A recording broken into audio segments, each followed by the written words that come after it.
So thank you all for joining us today to discuss this important bill, SB3, introduced by the Lieutenant Governor, Dan Patrick, and Senator Charles Perry.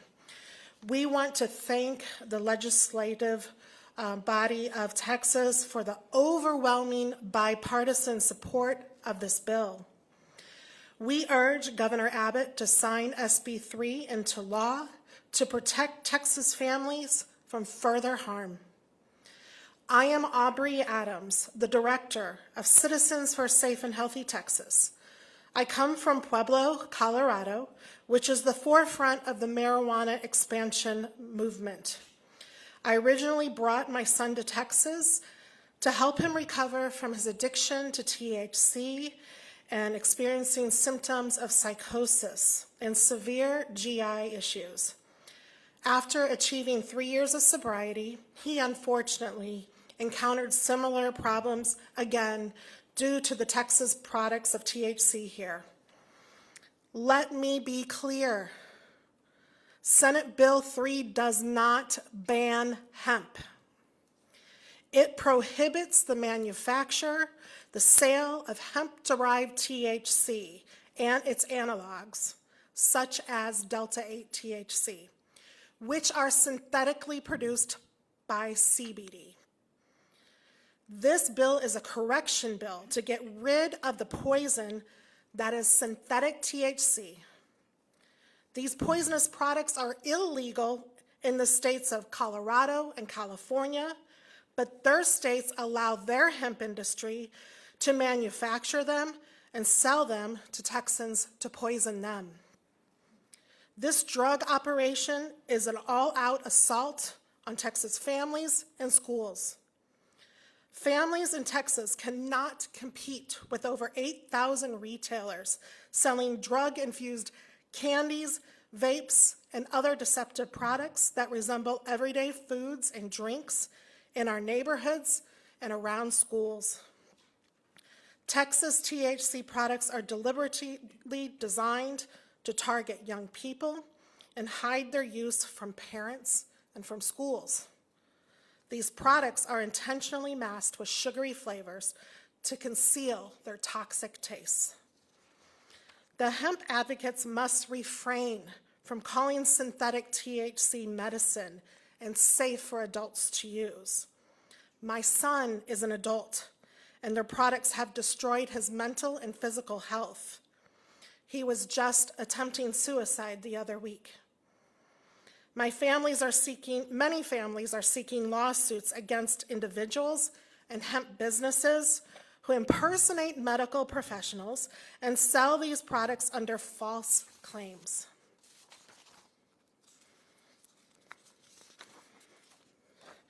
This establishment in Odessa, Texas, is not selling medicine. THC in any form can cause episodes of psychosis, and psychosis is when a person experiences paranoia, delusions, and hallucinations. Psychosis is a state of suffering. It's where an increased risk of a person has in harming themselves and others. In Houston, a teen just shot his mother and sister after having bad emotions from THC edibles. We are sick and tired of the hemp industry stating no one dies from THC. Texas and the federal government does not track THC-related deaths. Most coroners do not test for THC in suicides and with perpetrators who commit homicides. The public should know an extensive study published in the National Institute of Health concluded 47% of people who experience cannabis-induced psychosis will convert to chronic psychiatric disorders such as schizophrenia. This is not reefer madness. This is reefer science. And this is a significant factor in the increase of homelessness and crime in Texas. Additionally, these products are toxic. Many people are experiencing CHS, cannabinoid hyperemesis syndrome, which is a disabling and painful condition that can lead to dehydration, organ failure, seizures, and death. And no, THC is not safer than alcohol. When a person is at a toxic level of alcohol, they can usually vomit it out and achieve homeostasis because it's a water-soluble drug. When a person is at toxic levels of THC, they can't necessarily vomit it out because it's a fat-soluble drug that adheres to the fats in our bodies. Texans don't want their tax money to enable this industry. They don't want to grow their government trying to manage a regulation-resistant industry. In Colorado, it was practically impossible to get more regulations on THC products. Over 50 organizations advocated to get a potency cap on our THC products, and it failed. Later in this press conference, you are going to hear from families that have been devastated by Texas hemp-derived THC. It is very difficult to speak publicly about how THC has harmed our families. The hemp organizations and advocates bully and harass us. For example, they posted a picture of one of my former residents on social media, and they call me horrible names.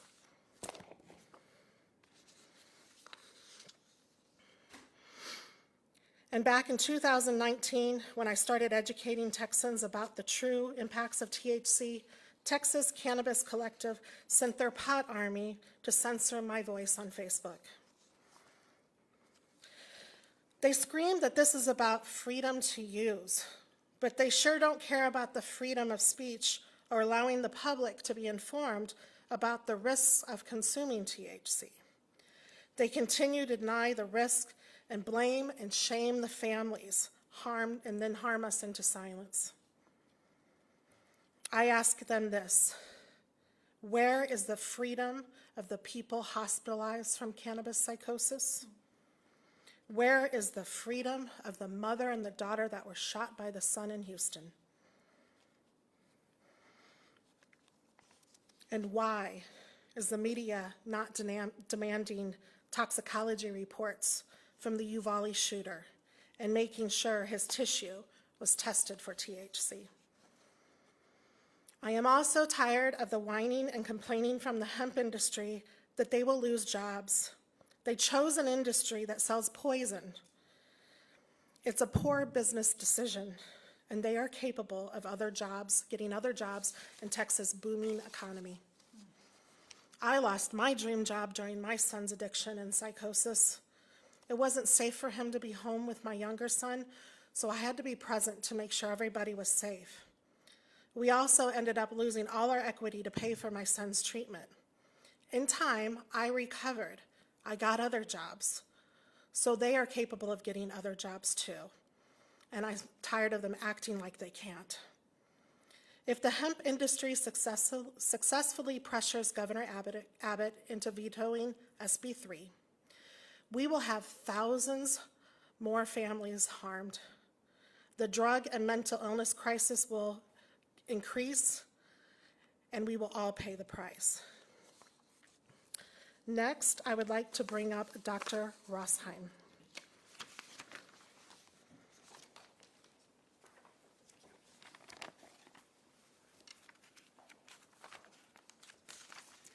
Hello, everyone. My name is Dr. Matthew Rosheim. I'm an associate professor at a university in Texas, and I also serve as scientific advisor for Texans for Safe and Drug-Free Youth. I've authored more than 100 peer-reviewed research manuscripts, and in recognition of this work, I've been awarded the 2025 Advocate of the Year Award by KDFW, the largest substance use prevention NGO in the United States, representing more than 7,000 community coalitions, including 100 coalitions in Texas. So for the last 17 years, I've studied the marketing, regulation, use, and health impacts of intoxicating substances. My research has consistently shown how certain industries exploit laws to sell harmful products.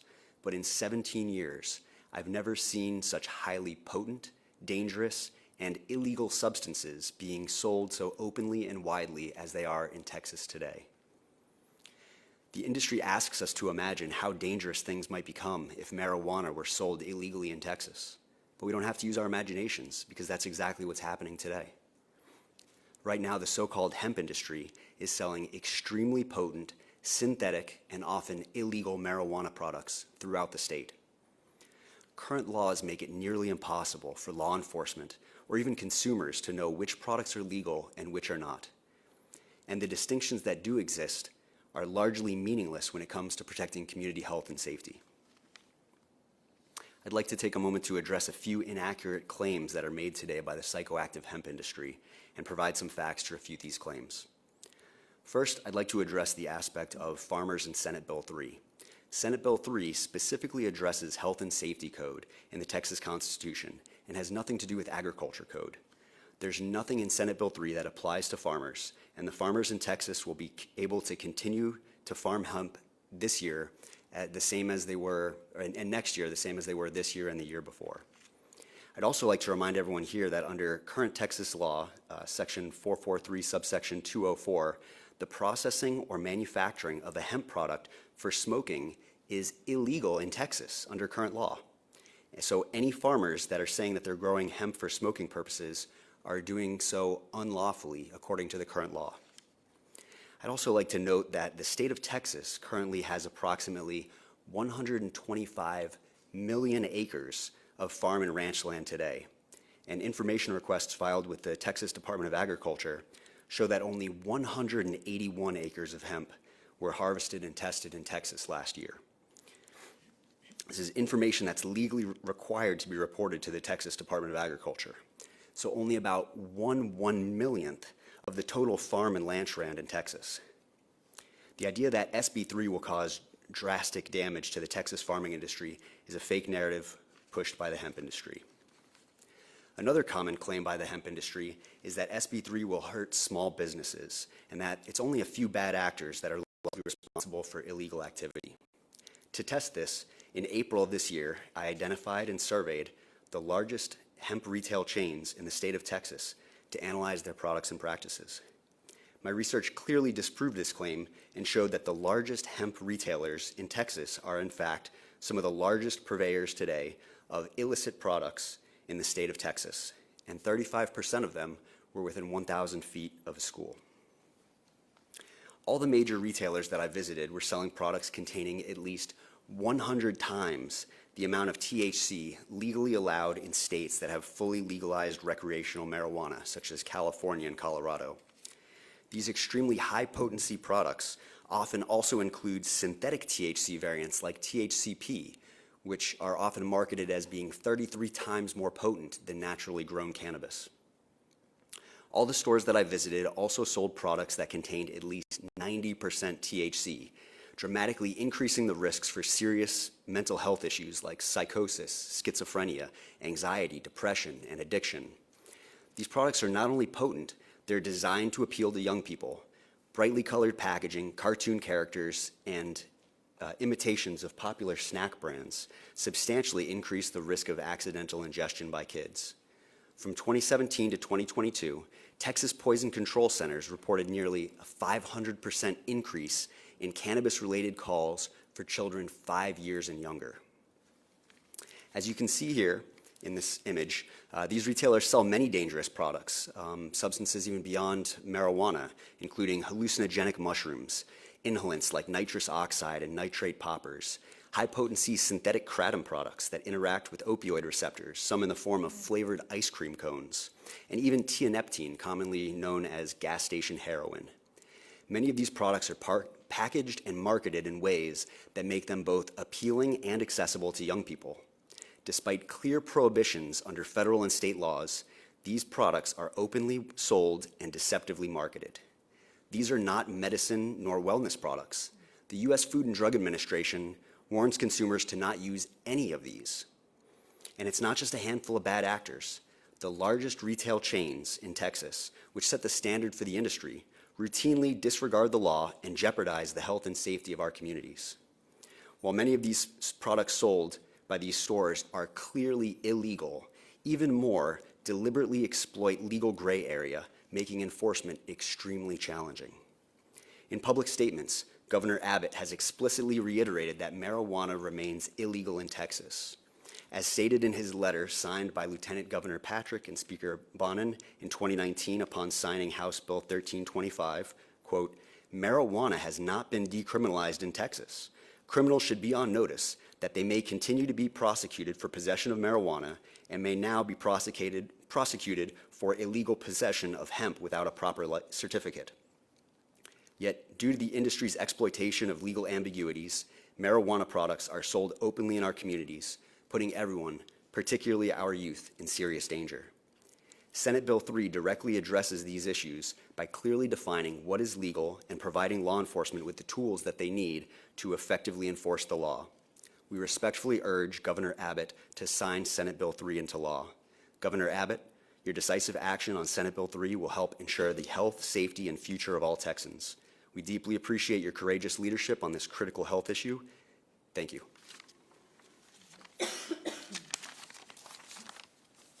Thank you, Dr. Rusheim. And now I am honored to bring up Representative David Lowe.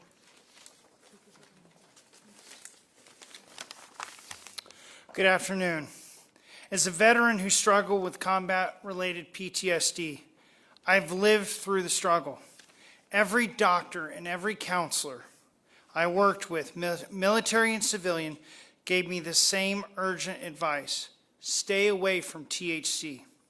It doesn't heal, it numbs the symptoms, gives false comfort, and delays the real work of recovery. That's why I'm deeply troubled that veterans are being used as props to push unregulated THC. We must stop exploiting veterans' pain to promote products that aren't proven, aren't regulated, and in many cases aren't safe. Veterans deserve treatment rooted in truth, not marketing. Now the data is catching up. THC-related injuries are skyrocketing. And the more I've learned about the side effects of recreational THC, the more disappointed and frankly alarmed I've become at how little regulation exists in Texas today. There may be legitimate uses for some hemp products, but we cannot pretend that this unregulated flood of intoxicating substances is safe. It's not. It's reaching children and young adults, and it's being marketed in slick packaging with no guardrails, no accountability, no concern for the long-term consequences. Some have accused me of being a shill for Big Pharma. Let me be clear. I have serious ethical issues with Big Pharma. In 2024, a few of my colleagues and I signed a pledge to not accept a single dime from pharmaceutical companies. And I still stand by that pledge today. My support for SB3 has nothing to do with pharmaceutical companies and has everything to do with protecting Texas families. I believe passing Senate Bill 3 is one of the greatest accomplishments of this legislative session. And I want to thank Lieutenant Governor Dan Patrick for his strong, steady leadership when it mattered most. Because of that, Texas is safer today. God bless Texas.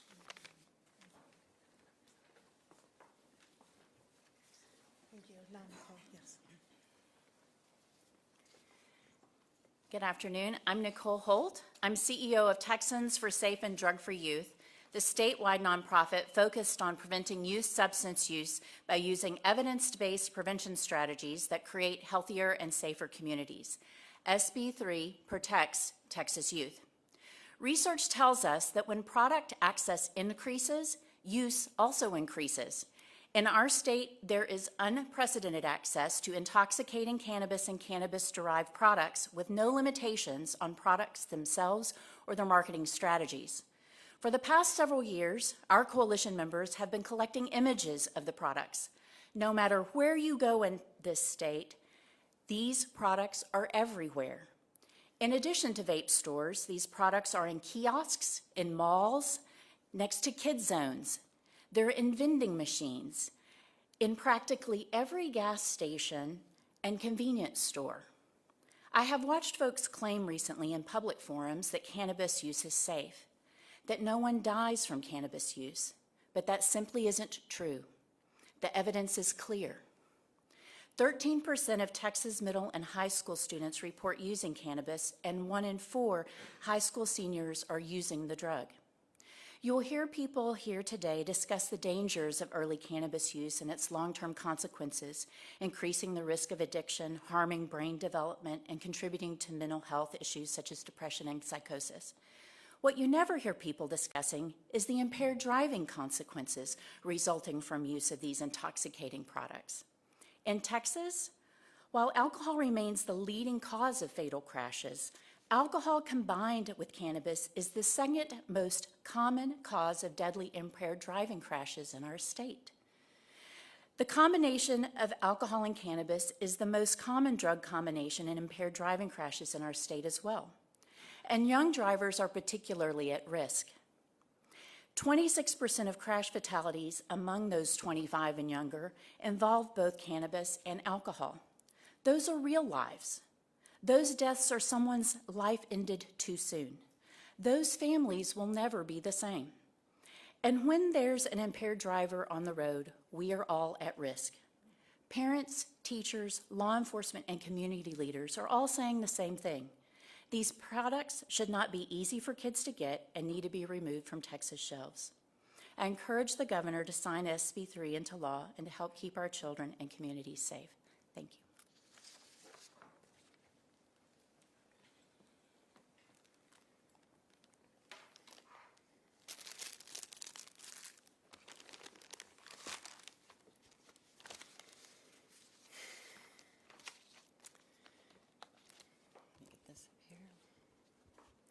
Good afternoon. My name is Christine. Until 2 years ago, I knew nothing about THC. Then we got the phone call that changed everything. My son did not start using THC until after college graduation at the age of 22, a full-grown adult. Within 8 months, he was using every day and was addicted. He had no previous mental health concerns. THC products in all forms today are addictive and causing symptoms of psychosis, including delusions, paranoia, and auditory and visual hallucinations.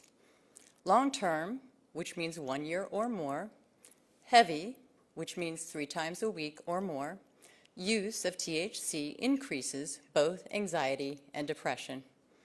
The industry does not tell you that when you will build up a tolerance and your brain will crave greater quantities, more often, or at increased potency. Anxiety and depression are 2 of the very conditions that THC is touted as being beneficial for. It simply is not. What it is beneficial for is lining the pocketbooks of the intoxicating hemp industry. This is an addiction for profit industry that has no concern for the negative consequences of its products. Most of the individuals who are being diagnosed with cannabis-induced psychotic disorder had no previous mental health conditions. When the industry tells you otherwise, it is just another piece of their incorrect rhetoric that they are weaving into the very fabric of our society. They use terms like finding relief, God's medicine, all natural. These products are anything but natural.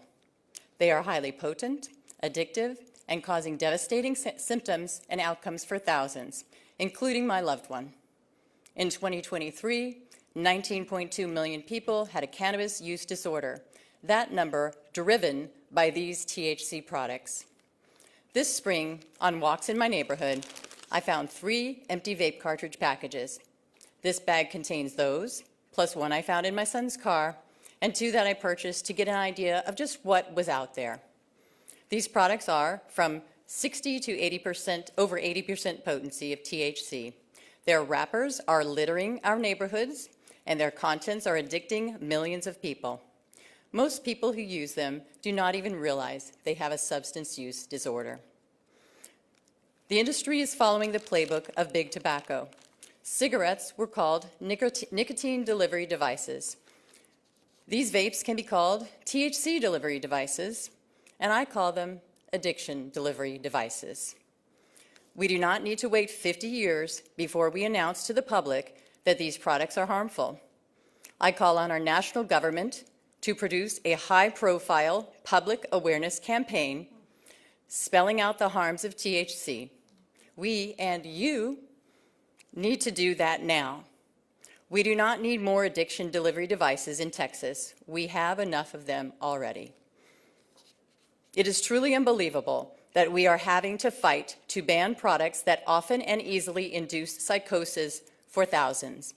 Methamphetamine used to lead the way as the drug that induced psychosis the most. Meth has been replaced by THC as the drug leading to psychosis most often. Would the governor, our legislators, or our general public be fine with smoke shops and gas stations selling meth to people of all ages? No. If the federal government cannot close the loophole it created with the 2018 Farm Bill, then Texas will close its own loophole. I ask Governor Abbott to stop this literal insanity and to do what is right by supporting SB3 to save Texans' brains and their futures. Texans' brains are worth infinitely more than any amount of tax revenue the intoxicating hemp industry can provide. I've got a lot more to say. I know I need to leave time for other people. I just wanted to say this is the hemp that we thought we were producing, a dime bags backpack. This is what we got, okay? That's what our legislators accidentally legalized. I would invite you to learn more about THC, be a lifesaver, and go to these websites. I've got information and products up here for you to come talk to me about, and I appreciate your time today. Thank you.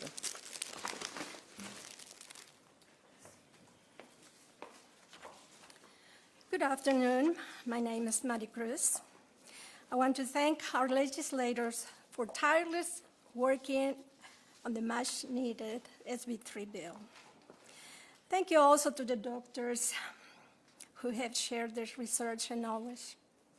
But most of all, I want to thank my friends in this group, a group I never imagined I'll be part of.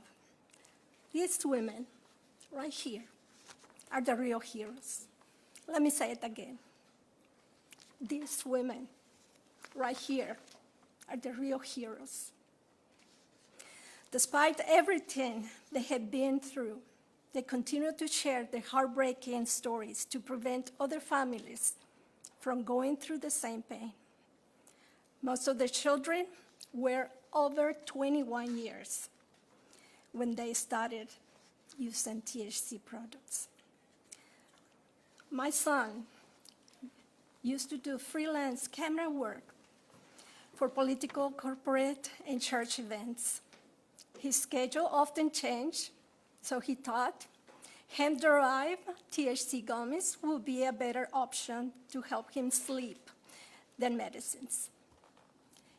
He was 25. He was a healthy, kind, and productive with a successful career ahead of him. He had never shown any sign of mental illness, and there's no history of it in our family. Over time, he began using other products like cookies, lollipops, and vapes. What began as an occasional use gradually turned into dependency. Even though he was still productive, his behavior started to change. Then, at age 27, he had a full psychotic break. He lacks awareness of his illness because he's an adult and is not considered harmful or danger to himself or others. We have been unable to get him the dual treatment he needs. Treatment that will cost us about $25,000 a month.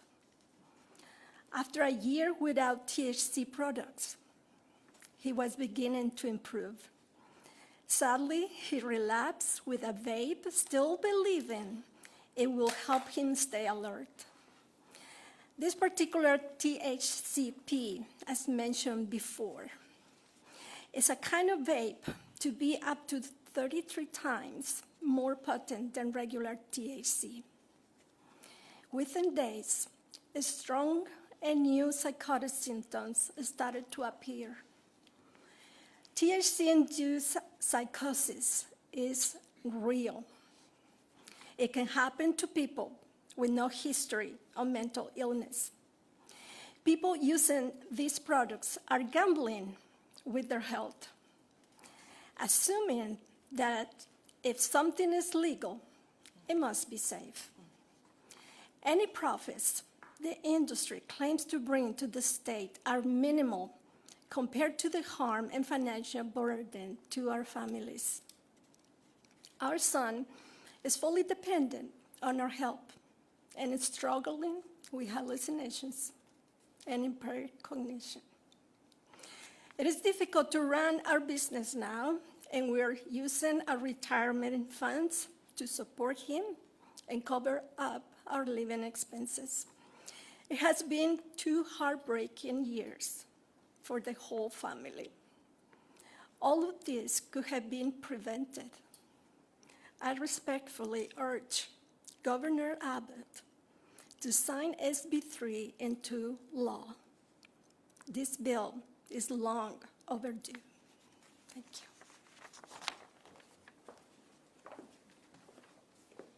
you. Good afternoon. My name is Rhonda. I'm a Houston citizen, and I have a son who is diagnosed with cannabis-induced psychosis. He is now 24, will be 25 soon, and this industry has paralyzed his brain. He went off to college, started right here in Texas, and started using marijuana occasionally for mild anxiety. He came home his sophomore year during Christmas, and he and friends hung out every day using products from the local vape store around the corner, different things, edibles, vape pens, until he became psychotic. Took him to the hospital, and the only thing that was in his system was THC.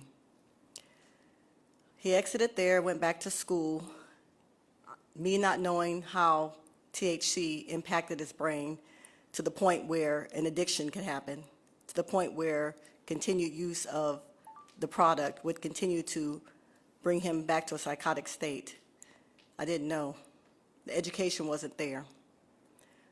Once understanding and realizing what this drug was doing to my son, tried to get him into a dual diagnosis program.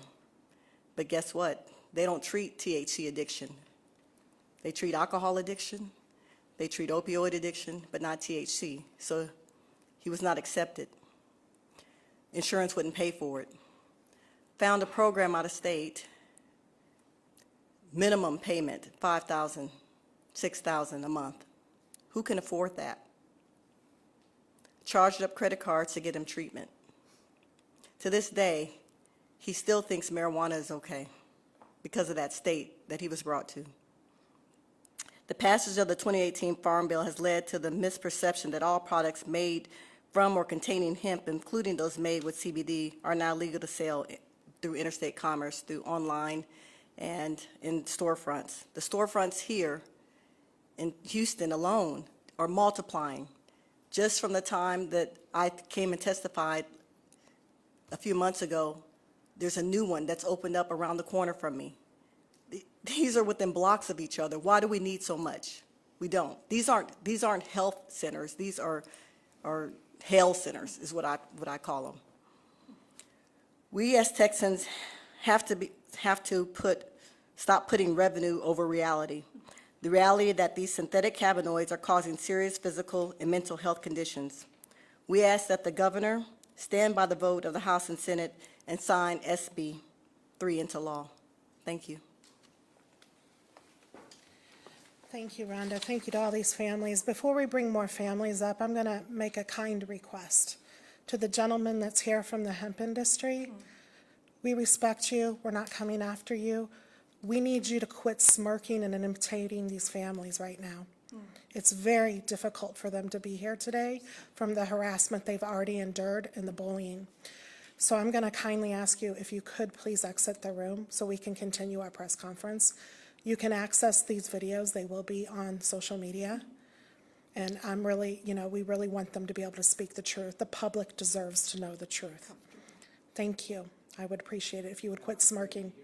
You are free to be here. I'm kindly asking you to stop smirking and intimidating the families.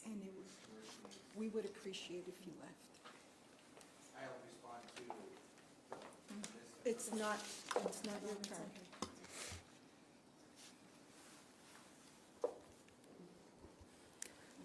Hi, my name's Dee Dee. I'm a business owner, a wife, a mother, and for the past 3 years, our family has endured imaginable pain.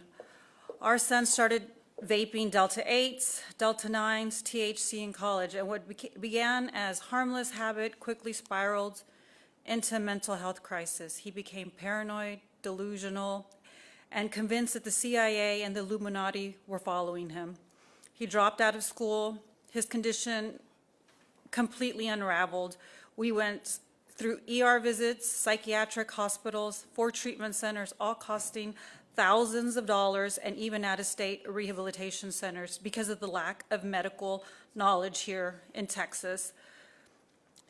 Each giving us different answers, but never a lasting solution. In March of 2024, after a suicide attempt, he was finally hospitalized and given a genetic test that revealed which medication, after trials of different medications, would work best with him. This medication has us doing weekly blood work that has to go up to the REMS system and getting weekly amounts of pills from different pharmacies who can fill it. And this is his prolonged psychotic episode has turned into severe chronic mental illness. Today, he not only lives with this debilitating condition, also major side effects from the medication, hypertension, depression, and medicated-induced liver disease and pre-diabetic. This medicine helps manage the symptoms of psychosis, but it comes at a heavy cost. If I had known, or we had known, the dangers of these unregulated THC products, this might have prevented this might have prevented us being here today.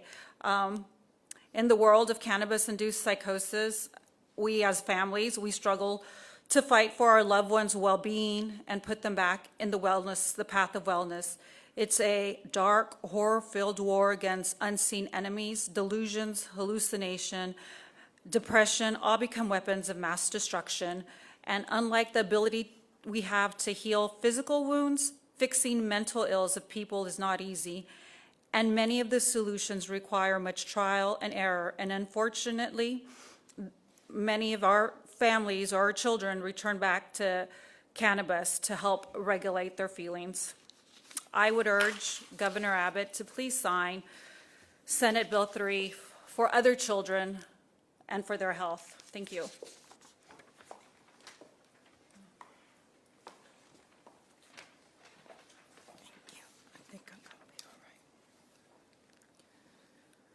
My name is Ivana Ponte. I'm here on behalf of Every Brain Matters, Citizens for a Safe and Healthy Texas, on behalf of HTC Youth Center, on behalf of my family, your family. My entire family has been deeply affected by hemp-derived THC products. My loved one was not underage when they began using poisonous substances. They went from being loving and kind member of our family to someone consumed by anger and violence, harming not only themselves, but others as well. They ended up in the hospital multiple times with psychosis and now faces astronomical and overwhelming medical bills. We were forced to sell our home and relocate and keep our address private from this loved one to avoid being terrorized in person. It is outrageous to hear that businesses are making billions of dollars at the expense of thousands of families like mine. You cannot regulate a predatory for-profit industry like this. They are turning people into addicts while enlarging their pockets. They are not generating new money. The money is already here in the state. It's the same money circulating, but now just going up in smoke. I respectfully urge Governor Abbott to ban this poison and sign SB3 into law. I ask you, Governor Abbott, for you, for your family, for ours, for your grandchildren, for our grandchildren. I could say, let's be a drug-free Texas. Well, we could start here. Thank you.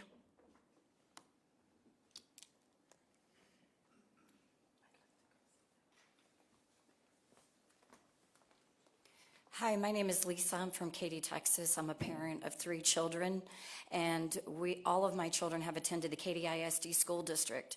So my story that I'm going to tell you is about what happens when the preteens and the adolescents get their hands on synthetic THC vapes.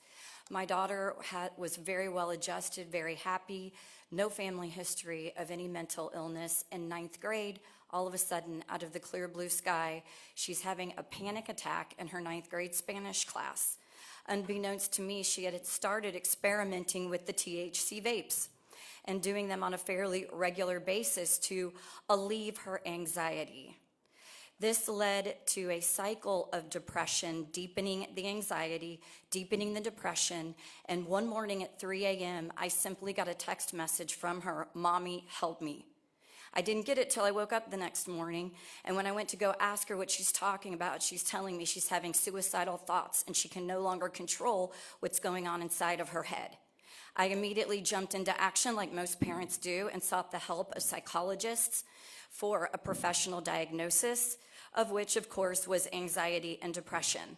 But she struggles with breaking the addiction of using synthetic THC vapes. That was 3 years ago. She has improved. She went through years of psychologists on a weekly basis and treatment to help her manage her emotions.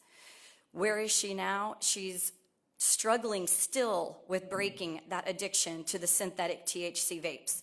So I ask all of the media here, if you don't believe our stories as parents, go ask a Katy ISD administrator. Talk to the principals of the high schools. Talk to your junior highs. Ask the teachers, how many of these kids are using the synthetic THC vapes, and what correlation does that make to the increases in anxiety, depression, and suicide among our children right now? Our house is located directly across the street from a 6A high school. Within a 5-mile radius, there are at least 5 vape shops with their neon signs, free THC, come and get it. That doesn't even include the junior highs. So we're in one of the largest school districts in the state of Texas. Thousands and thousands of high school and junior high kids can simply walk across the street from their school and walk into one of these stores and get their hands on a sour gummy worm loaded with THC with potency levels that are not accurately marked, or go ahead and buy a synthetic THC cartridge. Go home and smoke that and share it with your friends and then see what it's doing to their mental well-being. So we're not lobbyists.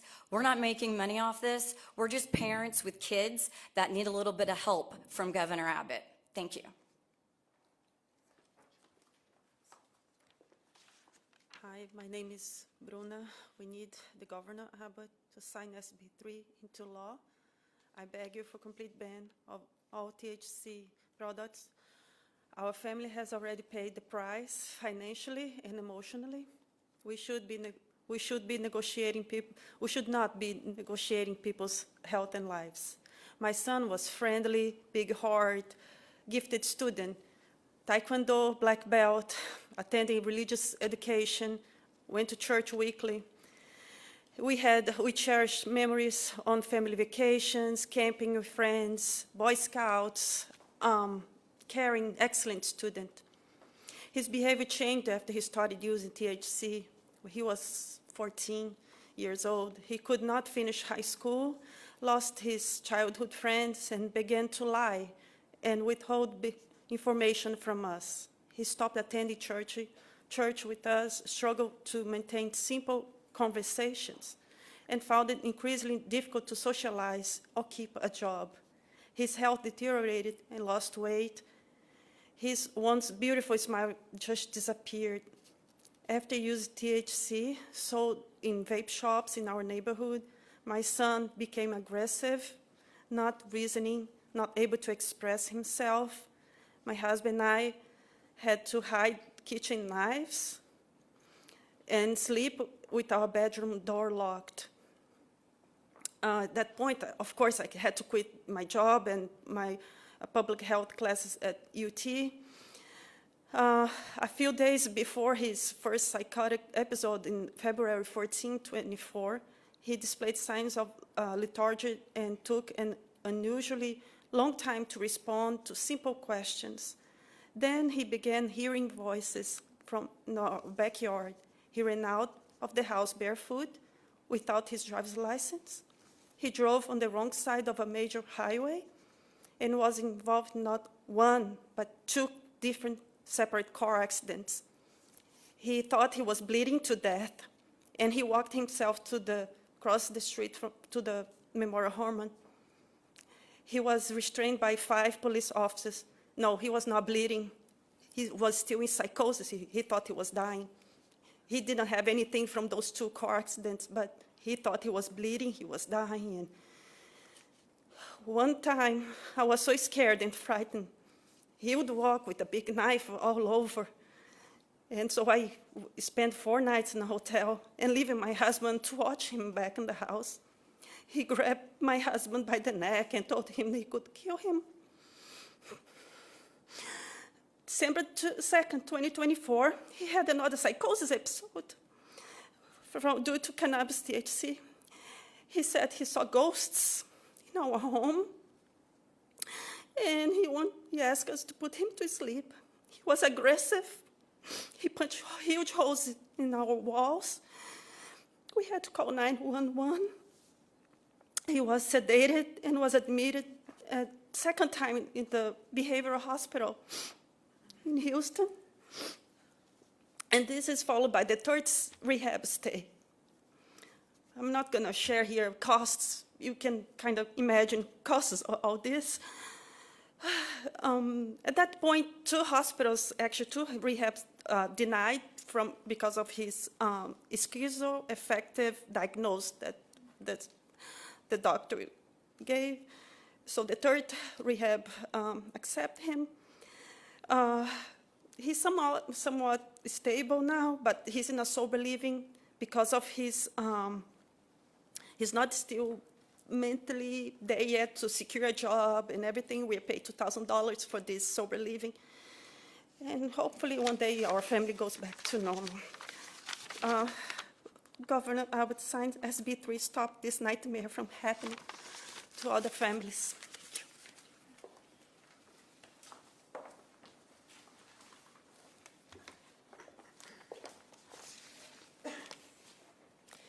My name is Jennifer Richter, and my family has been deeply harmed by the sale of THC, high-potency THC.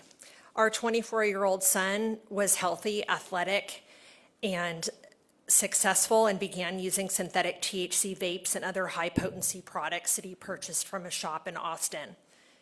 Within months, he couldn't eat, he lost 40 pounds, he became paranoid, and he suffered a terrifying psychotic episode. We have no family history of mental illness.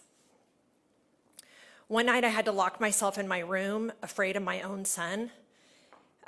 He destroyed our kitchen. He took a corkscrew to our refrigerator, to all of our countertops. He thought people on X were coming to murder us, and he nearly confronted a neighbor at 2 a.m. At Seton downtown, the psych pods were filled with young people his age, all with cannabis-induced psychosis, something they told me that they were seeing regularly. I had no idea what it was until that night. Just Google high-potency THC and psychosis. The evidence is overwhelming. I did it when I got home that night, and this is what I found. The Atlantic, marijuana is too strong now. Literally the first sentence. What people turn to for fun and relaxation now triggers existential dread and paranoia. Yale School of Medicine, Rising THC concentrations can pose health risks. NPR, highly potent weed has swept the market, raising concern about health risks. NBC News, high potency THC and psychotic disorders. And CNN, high potent weed, creating marijuana addicts worldwide. The FDA says that 10 milligrams of THC can cause psychosis. So the vapes I found, 3,000 milligrams. And 13 unknown chemicals when tested in a lab. I didn't realize, as many don't, that 1980s weed is 1.5% THC content. So this here, THCP, is 33 times stronger. So if we put that, it's the difference between one joint in 1980 and 33 joints from this. And if we all think that people aren't getting in their car and driving once they've done this, we're all pretty naive. The $8 billion industry has had a chance to self-regulate, just like the toy, the food, the airline industries did before we had laws, but they haven't. They followed the big tobacco playbook, target the young, that's obvious, saturate the market, they're everywhere, and deny the harm. So many of them came to those hearings and they pretty much sat there in their testimonies, and many said that we were all lying. The industry is targeting teens. I've had friends who have since looked back at bank statements and found that their kids, minors in high school, were buying THC products from vape shops. The industry can say they don't sell to minors, but bank statements don't lie. On Highway 71 between 620 and Southwest Parkway, on the right side of the highway, you can see 3 vape shops. You can hit them within about 20 seconds. That's predatory. I posted our story on Facebook. It took me a while to do it. And within 30 minutes, friends of friends, strangers, had messaged me. One was a mom in the Lake Travis area that told me that her 19-year-old son in 2023 had been using cannabis. He would buy vapes, she would get rid of them, he would buy them again, and he ended his life. Another is a single mom in Lakeway that told me today she is spending $4,500 a day for rehab for her 19-year-old son who had cannabis-induced psychosis. And last night, I have a longtime friend who lost her brother to suicide when he was 23. And she messaged me to let me know, to thank me for coming today, and told me, I'm glad you're standing up and saying something, because my brother was using cannabis and went in psychosis, and that's when he shot himself in the head.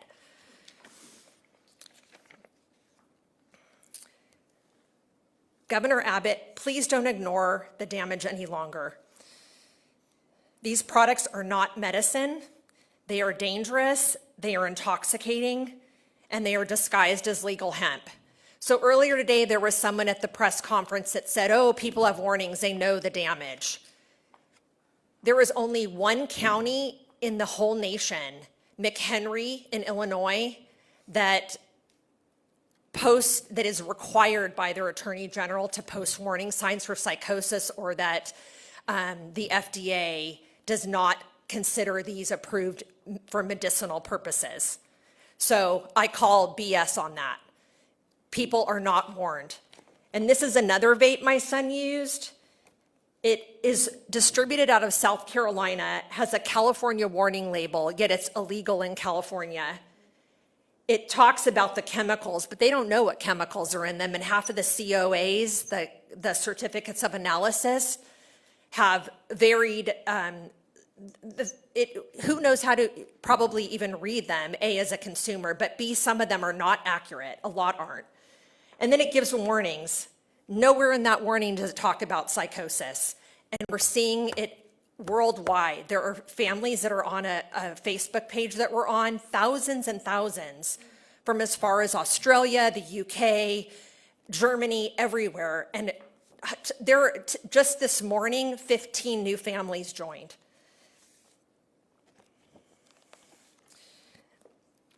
Governor Abbott, these products are fueling addiction, and frankly, it's consumer fraud, what we're seeing. Texans are counting on you, please, to stand by the side of public health, safety, and to protect Texans. Please sign SB3 into law.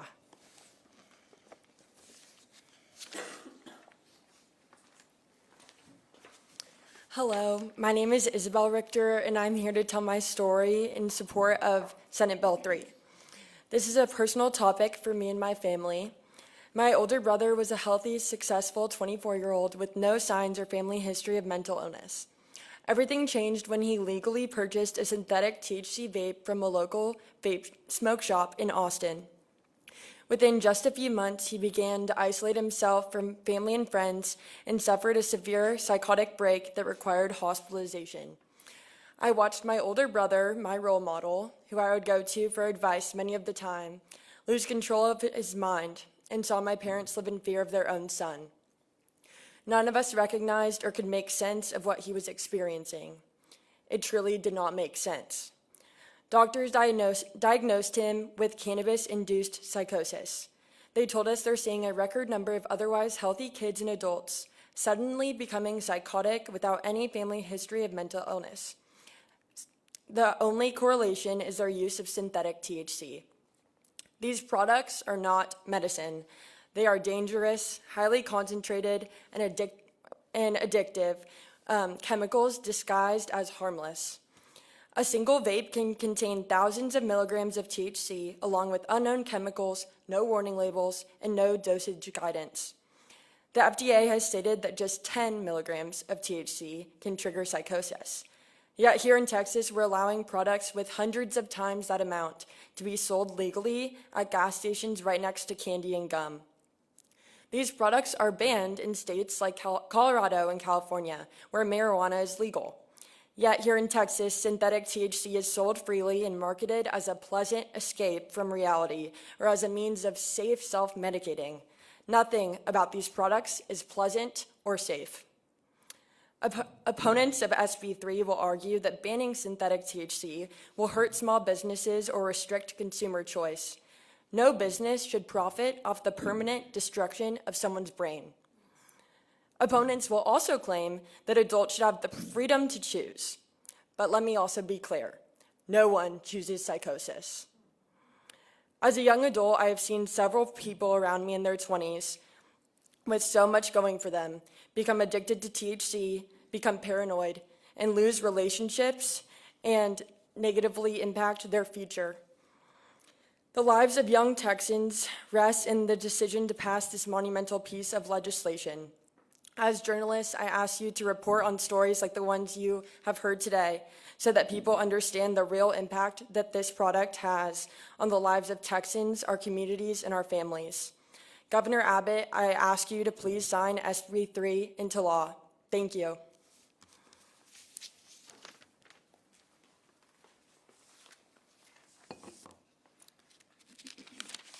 Well, good afternoon. I'm Dr. Matt Poling, a board-certified family physician who, along with the emergency room doctors, are on the front line of today's drug culture and mental health crisis. I'm also a medical school faculty teaching on cardiovascular diseases, a parent, a foster parent, and a veteran of the United States Air Force. I want to thank you all for being here and for your interest in this important matter of public health and safety. Imagine with me for a moment that we are not here today to blow the whistle on a lucrative product of the THC hemp industry, but one from Big Pharma. Imagine Big Pharma was making good for what ails you claims based mostly on anecdotes and customer testimonials. They have some studies which do show potential benefits in some limited settings, such as chemotherapy-induced vomiting and muscle spasticity in MS, but the studies on chronic pain are conflicting, with some studies showing no benefit above a placebo effect, and little prospective evidence that users of their products are able to reduce their opioid use. Now, the industry reassures the public that their product is safe and natural, although it uses a variety of unpronounceable chemical processes to convert the natural plant into an alphabet soup of unlabeled chemical compounds. They brought their product to market without any of the usual side effect warnings, but if they were compelled, it might read something like this. This product has been determined by the American Psychiatric Association to not be a treatment for any psychiatric condition and is strongly associated with the development of severe psychiatric disorders, including schizophrenia. Our product is now the #1 environmental factor in the development of schizophrenia and is responsible for an estimated 30% of all new cases in young adult men, our primary customers. The Veterans Administration does not recommend its use for treatment of PTSD as it has the potential to worsen these symptoms long term. This product dramatically increases the risk of developing suicidal thoughts and suicide attempts. In states which have made this product available without a prescription, it has increased the rates of youth opioid overdose deaths. The Texas Department of Family and Protective Services has determined that our product is the main substance implicated in child abuse and neglect fatalities. Our product is strongly associated with criminal behaviors and is known to increase the risk of violence, especially in youth and young adults. There have been numerous case reports of our customers committing random acts of mass violence, with victims including Texas churchgoers and elementary school students and their teachers. 1 in 3 users of our product will become addicted. Cases of uncontrolled vomiting leading to emergency room visits and hospitalizations are common and occasionally fatal for regular users of our products. Users with severe enough side effects to present to an emergency room are 50% more likely to develop dementia and 3 times more likely to die in the next 5 years than similar patients, even after adjusting for race, sex, income, and underlying mental and physical health conditions. Our product has been proven to cause damage to major blood vessels, which predispose our customers to heart attacks and strokes, regardless of the mechanism of ingestion. Use of our product is associated with an increase in motor vehicle and pedestrian deaths, failure to graduate from high school or college, job absenteeism, decreased worker productivity, and homelessness. States which have allowed our product to be mass marketed estimate spending more than $4 for every dollar taken in sales tax revenue in an attempt to mitigate the harms of our product. Now imagine that Big Pharma not only wants their product available under medical supervision, but also in more than 8,000 gas stations, smoke shops, and vending machines, despite the objection of major medical groups, including the Texas Medical Association, Texas Nurses Association, Texas Hospital Association, and Texas Pediatric Society. Now imagine Big Pharma was recruiting veterans and paying veterans groups to shill for their products in an attempt to gaslight the public. Add to that the fact that they had already been caught routinely selling this product to underage customers who are at the most risk of harm. Now, in such a scenario, you would not have seen just this strong bipartisan vote in favor of Senate Bill 3. You would have seen a unanimous vote. Because if this were the pharmaceutical industry or any other industry, the news media would have done a much better job informing the public of all of these facts. The fact that there's still even a debate about this is a reflection of institutional failures. Doctors have failed to speak loudly and clearly enough about what the science clearly shows. The mainstream media has been slow to see through the THC industry smokescreen. It has failed to examine the industry's talking points with its usual skepticism and has thus failed to warn the public of the proven risks. That failure has led to a bipartisan, anti-science, anti-health and safety online cacophony of false claims, misleading testimonials, and wild conspiracy theories. These have drowned out the medical evidence and now threatens our most vulnerable citizens. We all have to do better, because this is not a war against drugs, which regardless of which laws are enacted this session, we will always have with us. But it is a war against distortion, misinformation, and exploitation. And it is a war for science, public health, and our next generation. I encourage you to tell the rest of the THC story, and I encourage the governor to endorse the courageous leadership of the Texas House and Senate by signing Senate Bill 3. Thank you, Dr. Pauline.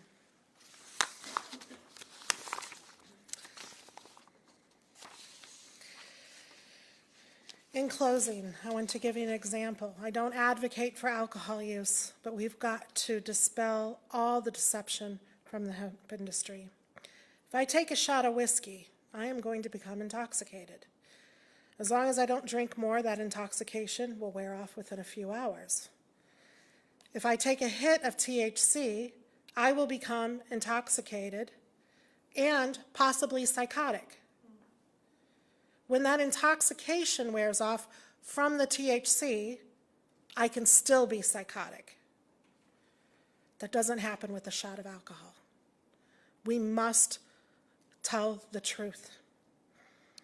A study just came out from Science Direct about Colorado in the Journal of Drug and Alcohol Dependence, volume 273. It concluded, psychosis-related hospitalizations rose modestly in Colorado after cannabis legalization. Higher rates of psychosis hospitalizations were observed among 21 to 29-year-olds. Psychosis encounters with a cannabis diagnosis increased significantly after legalization. Our families are offended and horrified that the hemp industry prefers their profits over the health and safety of Texans. Without this Senate Bill 3 being signed into law, Texas has essentially legalized unregulated recreational marijuana use. We, the families, have already paid a huge price financially and emotionally. We ask Governor Abbott to immediately sign SB3 into law.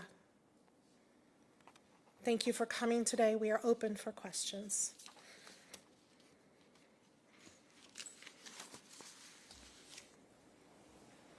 No, sir, we're not answering any questions for you.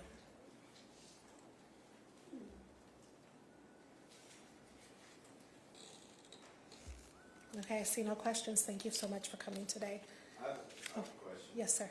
Maybe a few. Most of these children were over the age of 21 when this THC psychosis started. So if the governor were to veto SB3, would y'all be willing to work with the hemp industry to help regulate and prohibit these products from children, to only allow access to adults for use, such as veterans and people that are fighting to keep these products alive? I cannot speak for all the families standing here today. I personally have tried to work with the hemp industry and cannabis industry. They are abusive. They are regulation resistant. I would prefer Texans not to go down the road of California and Colorado because the ultimate goal of the Drug Policy Alliance is to legalize all drugs, and that's not good for Texans. Okay, Dr. Pauling. I mean, you're probably aware of the Texas Compassionate Use Program. Yes, sir. Yeah.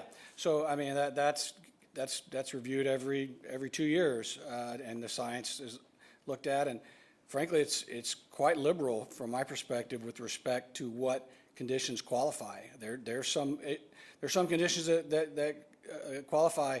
Frankly, the science is not settled on. So I think legitimate patients are given the benefit of the doubt. Whether it's going to be proved to be helpful or not for their condition, I think is an open question. But at least it's given under medical supervision, not from a vending machine or a gas station attendant. So if those were restrictions that were put into place, would you guys be willing to back those restrictions? They're already not supposed to sell to customers under age 21, and they already do. That's the most obvious, clear regulation that there could be, and they've already proven that they're going to ignore that. I have no confidence they're going to follow any other less serious regulation. So from my following on these hearings and issues, the hemp industry has been urging legislation to pass age restriction for the last 2 sessions. They already ignore their own policy and restrictions by selling. I can tell you personally, my son, pimple-faced teenager, okay, we had our own personal sting operation. We went to Google Maps, we found the 5 closest smoke shops to our home in a suburban neighborhood, okay? 3 of the 5, we're going to sell him that product without an ID against the law. No, we don't believe they're going to follow those regulations. I don't believe the state of government or the citizens of the state want to build a government big enough to regulate an industry like the THC hemp industry. It's much more efficient and simpler just to ban the product entirely. I was gonna add the same. Texans don't want a big government. There's not enough tax money to regulate this predatory addiction for profit THC industry. And I don't understand how an age regulation changes the fact that it harms people. It harms you at 23 like it harms you at 24. So what is the benefit to our society and our communities by putting just an age restriction? What's the benefit to doing that? Yeah. I also want to add, and this is not anything that anybody represents up here, Texans like their guns. If you pump more THC into the community and cause more mental illness, the red flag laws come after. So I don't think that's the pathway Texans want to go down. What would, in regards to the guns, what would you say about Texans that want access to products like this, but federal law being scheduling cannabis under? That's not a me problem. That's not a Texas taxpayer problem. That's a their problem. We don't want these products promoted and in our neighborhoods and around our schools. We don't want them in deceptive forms. We don't want them in our neighborhoods. So people are going to use, that's their choice. We don't have to enable that and go down this destructive path like Colorado and California has done. Senator Sparks, would you mind joining us up on the stage just to say a few words? Are you out of session? Congratulations. Yeah, not long. Hey, thank you guys. Yeah, let me just tell you guys, thank y'all for all of the work that you have done, because this wouldn't have happened without really kind of a grassroots effort to really get the word out. One of the things that we've talked about a number of times is the fact that our parents don't really understand these products, and they don't understand that our children are finding these products way sooner than parents think they should or would. My district, pretty rural, 45 counties, West Texas and the Panhandle, and I did a 24-town tour last October. And in a lot of smaller communities. And this was the number 2 issue that came up in almost every town hall that we did. And it was first and foremost the law enforcement, because they didn't have tools to deal with any of this. But second was public education. And our teachers are going, you know what, it's really hard to teach kids when they're high. And I think the thing that was most shocking about it was that they're seeing these products down into 5th and 6th grade. And that's why I think parents, you know, we have 4 kids, but these weren't issues when we had little kids. And so I can't thank you guys enough for the effort that you guys mounted to try and help get this legislation across the goal line. I thank Senator Perry. I thank you for our friends in the House that saw the wisdom in this, the Lieutenant Governor's support for this, and the Governor. And we encourage the Governor to pass this legislation because it's critical for our kids and really for our adults. I mean, it was hard to believe the other day in the press conference that we had in the Senate with the Lieutenant Governor, and we've got the press asking, well, what about adults? Well, when you understand some of the repercussions of a lot of this material can create psychotic breaks. And, you know, I sit on the Health and Human Services Committee in the Senate, and one of our biggest issues is the proliferation of mental health issues. And there's no doubt in my mind, and we're seeing reports from other places around the world who have been kind of ahead of us in all the THC use and have been studying it. We're seeing that, you know, yes, there are studies that are coming out showing that this greatly increases the chance of different types of mental illness occurrences due to these products. And so I'm thankful that for Texas, for Texans, we've made this choice. And, you know, I was thankful we're going to have the ability for the medical industry to use this product as a medicine, but it will be highly supervised, which is exactly where it needs to be. And so, anyway, anything else? That's perfect. Thank you. Thank you very much. Like I said, we could not have done it without y'all's help. So, job well done. Now, we've already talked about it. Obviously, the next thing that needs to happen is we've got to continue to educate, right? A lot of folks that are pretty steamed about this. We've got to continue to help educate our population that this was the right thing to do, and here's why. I prepared you a homework assignment for the between sessions. Good. You know what? I was just visiting with my staff. We just signed it out about 30, 45 minutes ago. Yeah, about 30 minutes ago, and I was just telling my staff, you know, we got to get working. So, perfect. Thank you very much. Thank you. Okay, any further questions from the media? Yes, yes, sir. So, and with this obviously being about people's safety, children's safety, I'm just curious how anyone feels about the hearing that held school funds and teachers' raises hostage to pass SB3 because That's such a good question. There was no holding hostage. That was taking a public stand by a courageous Lieutenant Governor Dan Patrick, saving children's lives, helping the teachers.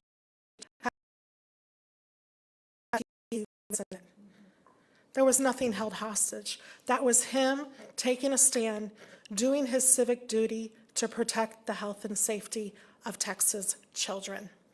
And framing it that way is a disservice to him and his work in the great state of Texas.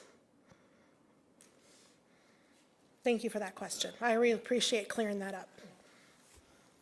Great questions. Yeah, quick follow-up on that. I mean, there's a clear linkage between educational achievement and kids that are drug-free and those that are using any substances. And clearly, the data is very strong with respect to THC.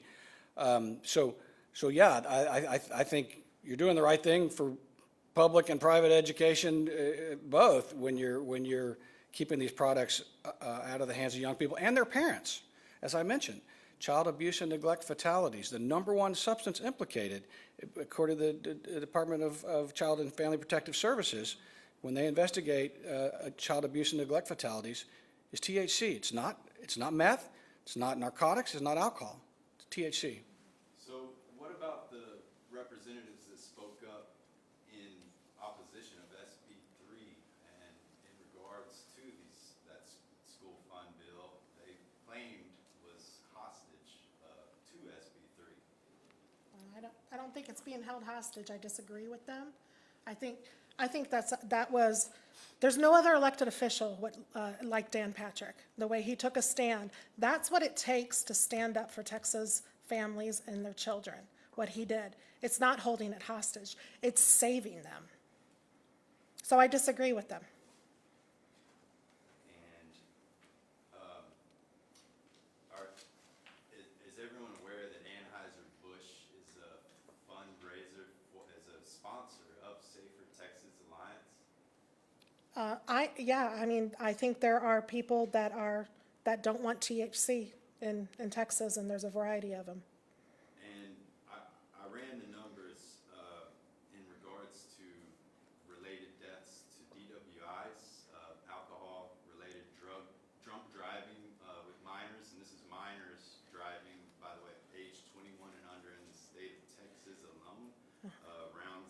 Wait, Nicole, this is an impaired driving question that you probably could answer better than I could. While we're waiting, the first part of your question, politics make strange bedfellows, as they say. Look at what the liquor industry did during this session. Have you looked into that? Somebody wanted THC in their beverages, and they spent a lot of money to get it in there. Thankfully, we've sine died, and that did not happen. But there's more to that story. Which is even worse than Yeah, some of these yeah, products we've yeah.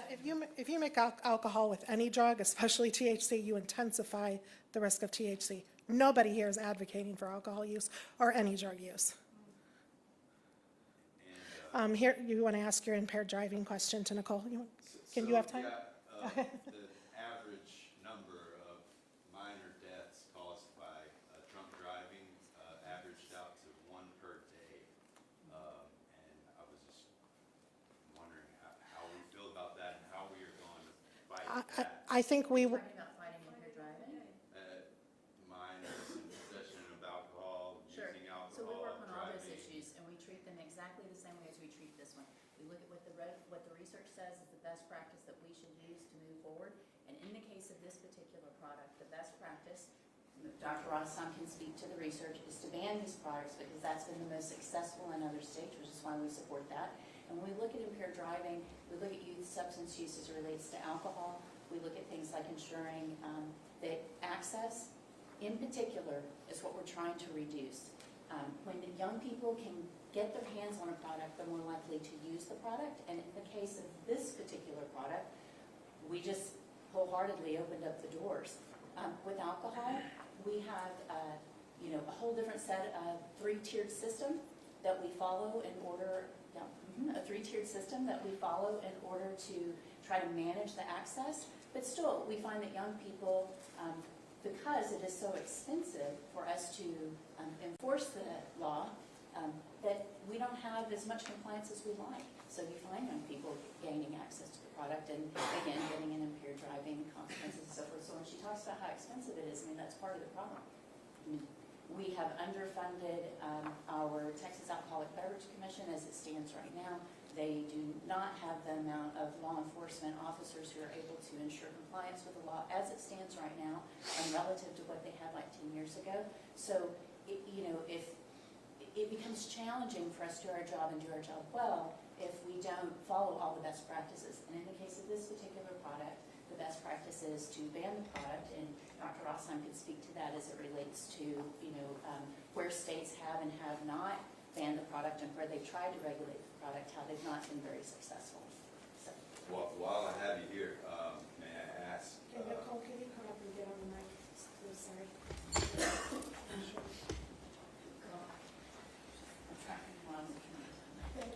Go ahead. So I was going to ask, how, with these alcohol and cannabis-related driving under the influence incidents, how can we ensure with THC remaining in blood content for up to 96 hours, how can we ensure that the driver was under the influence of both alcohol and cannabis at the same time?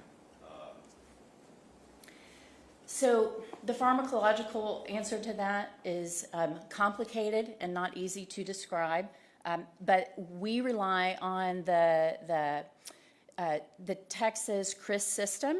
They collect that data. They have a pretty rigorous process for how law enforcement share their data and put their data from impaired driving crashes. And so all of those crashes that I spoke to you come from the Texas Department of Public Safety, the Texas Department of Transportation's CRIS data system, right? You're welcome. Sure, yeah, and just going back between what Nicole was alluding to in your first question about, in favor or opposed to legalizing and regulating. I can't speak for any coalition, but as a research scientist, I would say that based on my work, two things. One is that if we wanted to increase use, one of the best ways to do it would be to legalize and regulate an age gate. That would increase use of these among everyone and as well as young people. What are the most commonly used substances by people under 21? Right? Those that we legalize and don't disallow to those 21 and under. alcohol, nicotine, vapes, things like that, right? So if we want to increase use of these harmful intoxicants, legalizing, regulating, age gating is a great way to do it. To the contrary, for these products specifically, I've done a study that was published last year in the American Journal of Preventive Medicine that shows that bans do work. It helps reduce access to these products throughout communities, which is, as Nicole was mentioning, the biggest determinant of use is how widely accessible products like these are. Have you done any studies recently on spice and the K2 epidemic that we're experiencing in Austin currently, mostly amongst our homeless community? Yeah, so there have been, I haven't done any research specifically on that recently, but there were studies that when those products were banned nationally, early 2000, like 2008 or around then, use, including among school children, did decrease following that federal prohibition. If there is a rise in the use of these products, it's probably emboldened by the current hemp industry that's, you know, playing in legal gray areas and selling products that are non-compliant, federally illegal marijuana. Thank you. We're going to end the press conference now. We thank you all for coming. Please get your reports out there. We appreciate it. Thank you. And we appreciate all the families, all the professionals here today. They did a remarkable job. Yes.